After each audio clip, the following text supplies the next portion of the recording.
was right here that that crackdown started yesterday evening in order for the president to then be able to walk across Lafayette Park and go right there to St. John's Church for that photo op. Jake? All right, Alex Marquardt, thanks so much. In that park just yesterday, as Alex notes, we saw protesters, peaceful protesters, pushed back so that President Trump could have that photo op in front of St. John's Episcopal Church. Joining us now, Reverend Ginny Gerbasi, who was caught up in that. She's the rector at St. John's Episcopal Church in Georgetown, but was at St. John's on Lafayette Square yesterday to try to help support protesters. Reverend, thanks so much for joining us. What did you see on the ground? I guess you were in the patio of St. John's before the armored law enforcement officers showed up with gas and flashbangs and the like. So what I saw was a peaceful protest.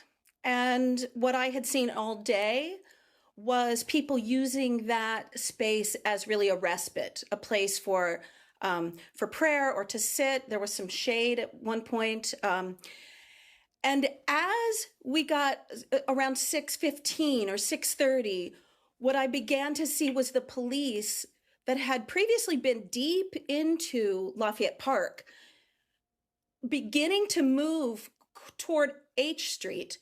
And out of the corner of my eye, because I was helping wash people's eyes out from having gotten gas or pepper spray or something in them, I literally saw out of the corner of my eye police beginning to come up H Street on horseback. And I, at that point, had began to work with the Black Lives Matter sort of medical support volunteers.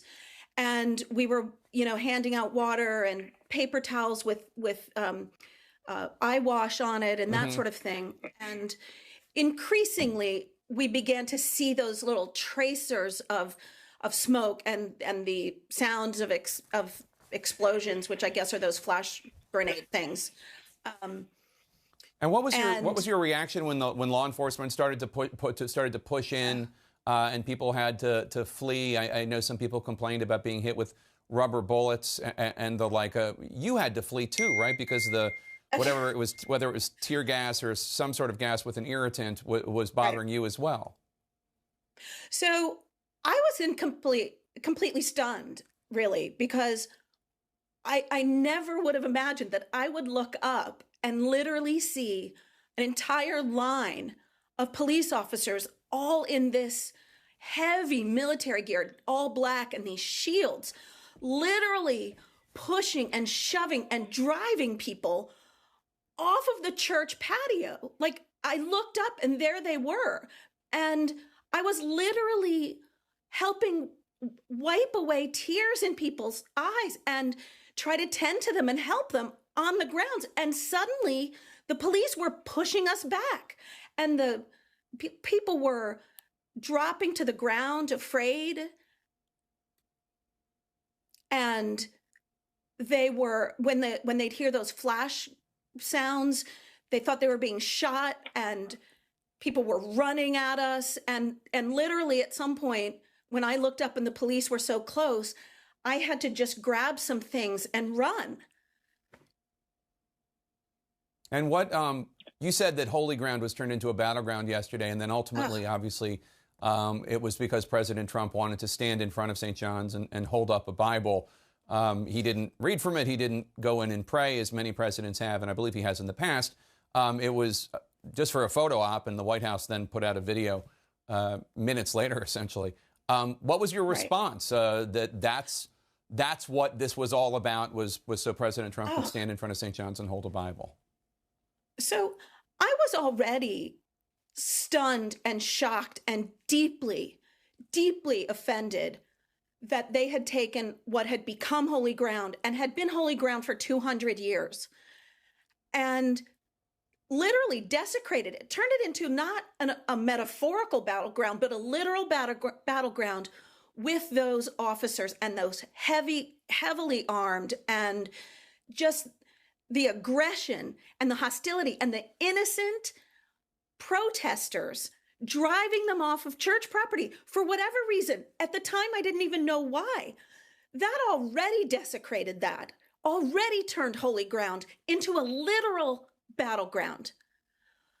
I could not believe, literally, what people were texting me as I was going back to my car saying, is the president really there? And I could still hear the flashbangs, and people were texting me saying, he's walking across the park. I could not believe it. I was saying, no, that must be sort of stock photos. No, I'm sure that's not happening. I couldn't believe it.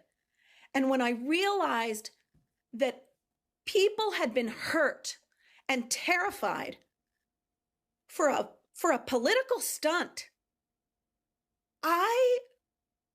offended hardly begins to describe how I feel. I feel it was a sacrilege for all people of all faiths that are grounded in peacefulness and loving, compassion, reconciliation, wholeness, healing, forgiveness, peace, love, compassion, and to push innocent people out. And people who, by the way, were protesting their violent treatment by the government was sickening. And to stand in front of a church and somehow claim that as his right and privilege and culture, and holding the Bible, was a sacrilege, an absolute sacrilege. And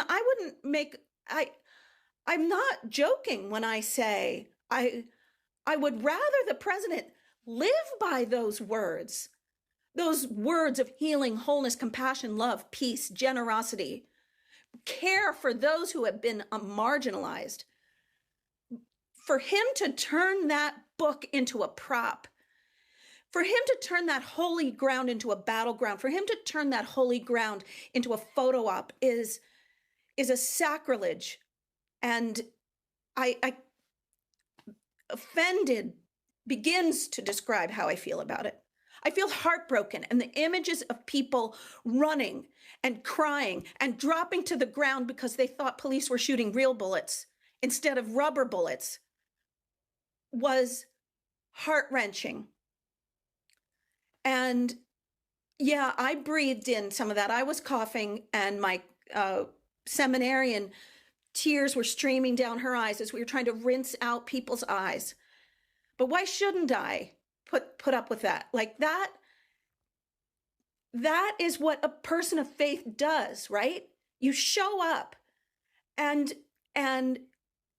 you show up in service of peace. And my brothers and sisters who have been marginalized and killed and incarcerated and undereducated and underestimated and overlooked for generation upon generation.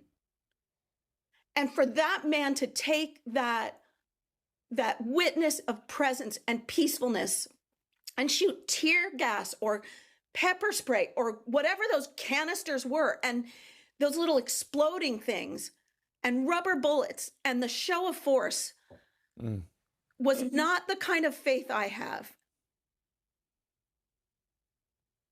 Reverend Ginny Gervasi, thank you so much. We appreciate your time today and your candor.